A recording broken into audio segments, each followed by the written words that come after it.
Fukuoka is part of the island of Kyushu, which sits at the most southern part of the archipelago. This region is mostly known for having the most active volcano, Mount Aso, lots of hot springs, the unfortunate event of the atomic bomb being dropped on Nagasaki, saga origin beef, the Ryukyu Islands that extend all the way to Taiwan, and finally, Japan's fifth largest, most overlooked city, Fukuoka. This may sound like you might be arriving in another jungle of buildings, affronted by flashing lights and large billboards you can't even read. But you'll be pleasantly surprised by how different the city is from the top four. There's just something so very beachy in the air.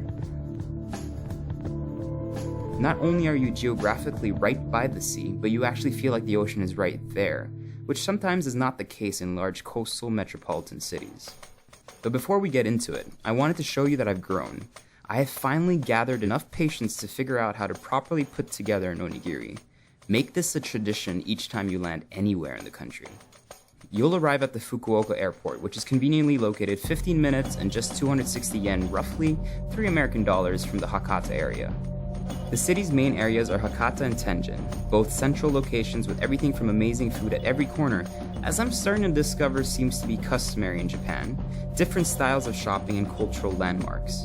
From these two areas you can discover the rest of the city's neighborhoods, which are never really far from each other, and all connected through an unhurried and easy to navigate subway system. A lot of you are probably wondering, why Fukuoka? I mean, there's Tokyo, we went to Osaka, yes, but we could have gone to Tokyo, we could have gone south to Okinawa, we could have gone to Hokkaido to cover the skiing and everything. So why come to this really unknown city that no one's heard about? Everyone kept asking us, why would we choose this? Well, I'm a firm believer that traveling is all about exploring, right? It's about trying to do things differently, trying things that are new, that are completely foreign to you. This destination was available to us, so we thought it would be the opportunity of going to a place where there's not much written about the city and see what we could actually draw out of it. We are pleasantly surprised by what everything looks like. I'm in a car, driving an old school Nissan, learning how to drive on the left side of the road in Japan. I'm in my printed shirt. I'm sure we're gonna have good food, good drinks, we're gonna meet cool people. What's not to love, man? A couple of things struck me while walking around Fukuoka. One, the city looks like the trendiest 80s inspired design location I've seen in a while. It gives you nostalgic modernity in a very humble demeanor. Second, you may actually feel like you are just exploring. Unlike Tokyo, Osaka, or even Seoul or Shanghai, which are not far, there aren't many landmarks and must-see monuments in the city. In fact, I believe that you should come here just to experience a laid-back Japanese lifestyle that will make you feel like you actually live in the city. They managed to blend everything from high to low-end restaurants, shops, museums, local and international brands in a vibrant, open-minded, and seamless way.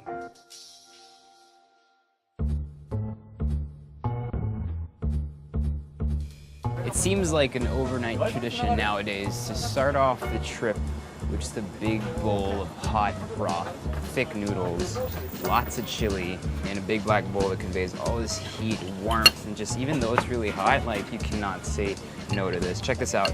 Udon noodles, beautiful, bouncy, absolutely gorgeous and thick.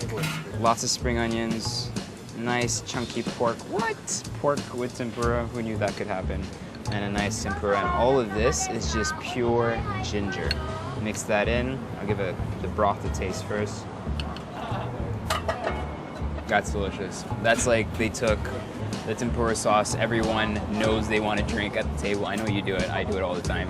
And they put it as a soup. Absolutely glorious. I'm gonna try one of these chicken karages here with sauce already.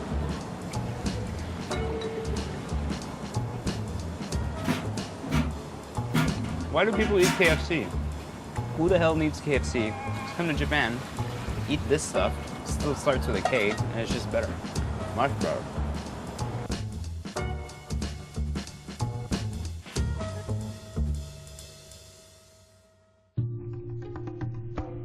It's really important that you get your imminent first food craving out of the way so that you can concentrate on everything else a little better.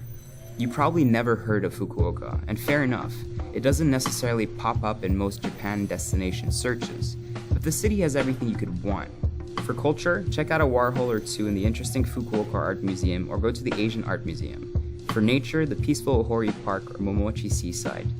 Hip shopping in the Daimyo district, the many small hard-to-find restaurants and bars around Imaizumi, or the department stores in Tenjin and Hakata. You'll never be far from things to experience, but you will also never feel pressured to have to tick certain things off your list. Take your time walking the main avenues, back streets, talking to surprisingly approachable locals, grab a beer on the beach, and feel like you belong.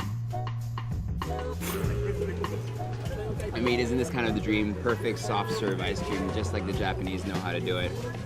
A nice cold Corona. The day by the beach. Amazing wind, nice and refreshing. Completely different from any side of Japan you've ever seen in your life. For me, this is kind of like just the perfect assembly of different things. People in Hawaiian shirts, you've got Mambo Italiano playing on the speakers. You're missing out if you're not here. Another noteworthy feature of the city is its proximity to the sea and its position as a transportation hub to explore the whole island. While you could do this by train, I actually found it easier for the first time to experience driving in Japan and just going wherever we pleased. Our first stop was the area of Dazaifu to visit its Tenmangu shrine. These can be found all over the country. This particular shrine is dedicated to the spirit of Sugawara Nishizane, a scholar buried under the structure, who has been linked to Tenjin, the Shinto deity of learning. You could also make your way towards the sleepy city of Yanagawa, known for its Venice-like canals, singing boatmen, and marvelous unagi.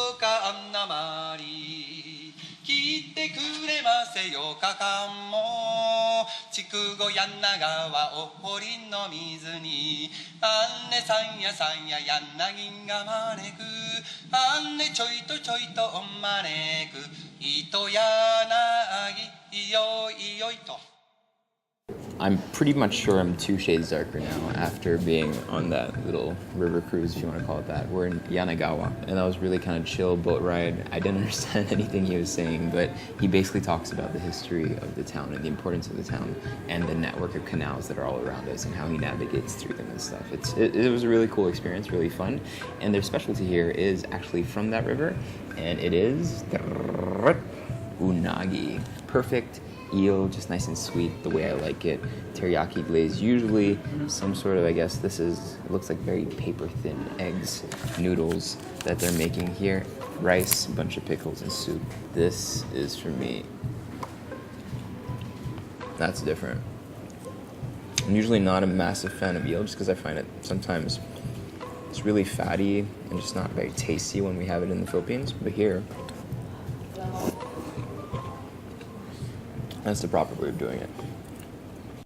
With a car, there's just so much freedom with your itinerary, and it's quite easy to navigate your way around the island. If we had more time, we would have definitely explored the agricultural areas of Hita, rushed over to Saga to devour some Wagyu, or hiked some of the neighboring mountains and volcanoes. So if you do come here, take a couple of days just to drive through the different cities and areas in the region.